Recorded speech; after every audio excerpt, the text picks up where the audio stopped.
हरे कृष्णा कृष्णा कृष्णा हरे हरे, हरे राम राम राम हरे हरे। প্রভু যতই রাঘবের সুখ্যাতি করিতে লাগিলেন, ততই তিনি আপনাকে প্রভুর সুখ্যাতির অনুপযুক্ত ভাবিতে লাগিলেন। তৎপরে প্রভু উঠিয়া রাঘবকে বিদায় আলিঙ্গন দিলেন এবং রাঘব চরণে পড়িয়া রোদন করিতে লাগিলেন। তখন প্রভু শ্রীখণ্ডের প্রতিনিধিগণ পানে চাহিলেন। তাহাদের প্রধান মুকুন্দ, তিনি নরহরির দাদা ও রঘুনন্দনের পিতা। নরহরি কুমার ব্রহ্মচারী শ্রী গৌরাঙ্গকে দর্শন করিলেই বিহ্বল হইতেন। তিনিও শ্রী গৌরাঙ্গের অতি প্রিয়তম। রঘুনন্দন অতি রূপবান পুরুষ, মদনের অবতার। তিনি 5 বৎসর বয়সে শ্রীকৃষ্ণকে লাড়ু খাওয়াইয়াছিলেন। সেই ঠাকুর অদ্যাপিও অর্ধভুক্ত লাড়ু হাতে করিয়া শ্রীখণ্ডে বিরাজ করিতেছেন। প্রভু বলিলেন, মুকুন্দ, তুমি ঠিক বলো দেখি, তুমি রঘুনন্দনের পিতা না রঘুনন্দন তোমার পিতা? মুকুন্দ বলিলেন, রঘু আমার পিতা, আমি তাহার পুত্র। প্রভু বলিলেন, এ কথা ঠিক, যাহার কাছে ভক্তি শিক্ষা করা যায় সেই পিতা। শৈশব হইতেই রঘুনন্দন ভক্তের আদর্শ স্বরূপ হইয়াছেন। ভক্তগণ, এখন মুকুন্দের কথা শুনো। ইনি গৌড়ের মুসলমান রাজার বৈদ্য। ইনি রাজসেবা করেন বটে, কিন্তু ইহার হৃদয়ে কৃষ্ণপ্রেম গুপ্তভাবে থাকে, কেহ জানিতে পারে না। একদিন রাজা উচ্চটুঙ্গির উপর বসিয়া শ্রী মুকুন্দের কাছে নিজ পীড়ার কথা বলিতেছেন। এমন সময় একজন ভৃত্য ময়ূরপুচ্ছের পাখা লইয়া তাহাকে বাতাস দিতে আসিল। ময়ূরপুচ্ছ দেখিবা মাত্র মুকুন্দের শ্রীকৃষ্ণ স্ফূর্তি হইল, আর অমনি তিনি মূর্ছিত হইয়া উচ্চটুঙ্গি হইতে নিম্নে পড়িয়া গেলেন।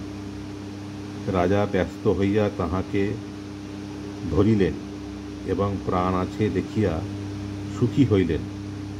মুকুন্দ চেতনা পাইলে রাজা জিজ্ঞাসা করিলেন, তুমি তো ব্যথা পাও নাই? মুকুন্দ বলিলেন, বড় একটা নয়।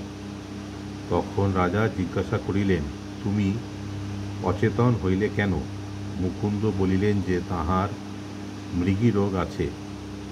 কিন্তু রাজার তাহা বিশ্বাস হইল না, কারণ প্রেম ও মৃগী রোগে অচেতনের মধ্যে যে প্রভেদ, তাহা সকলেই বুঝিতে পারে। রাজাও বুঝিলেন। প্রভু তারপর রঘুনন্দনের কথা বলিতে লাগিলেন। বলিলেন, শ্রীখণ্ডে শ্রীকৃষ্ণ মন্দিরের সন্নিকটে পুষ্করিণী, তাহার তীরে কদম্ব বৃক্ষে কৃষ্ণের কৃপায় রঘুনন্দন প্রত্যহ একটি করিয়া কদম্ব ফুল পান ও তাহা দিয়া শ্রীকৃষ্ণের পূজা করেন। রঘুনন্দন শ্রীকৃষ্ণ পূজা করিতে থাকুন। নরহরি ভক্তগণের সঙ্গে যেমন আছেন তেমনই থাকুন। আর তুমি মুকুন্দ শ্রীকৃষ্ণ ভজন ও পরিবার প্রতিপালন করো।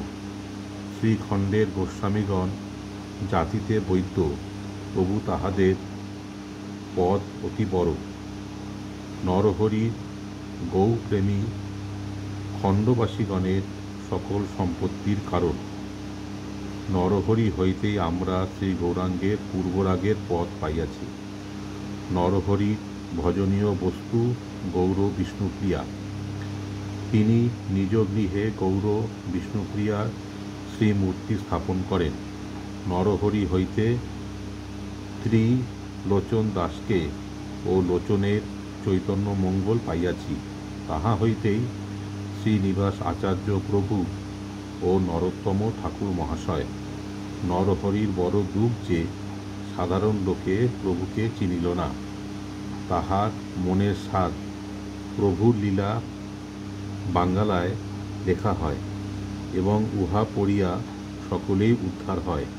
তাহার এই আকিঞ্চনে চৈতন্য ভাগবত চৈতন্য মঙ্গলের সৃষ্টি।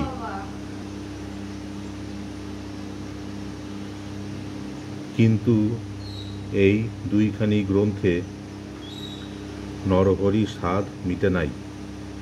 তিনি ভবিষ্যৎবাণী রাখিয়া গিয়াছেন, প্রভু লীলা লিখিবে যে বহু পরে জন্মিবে সে। এই কথা অনুসারে প্রভু লীলা পরে লেখা হইবে। আমরা কেবল সেই লীলারূপ অট্টালিকার স্টক সংগ্রহ করিয়া যাইতেছি। শ্রী নরহরির জয়যুক্ত হউক। তাহা হইতেই সকলে শ্রী গৌরাঙ্গকে জানিয়াছে। হরে কৃষ্ণ।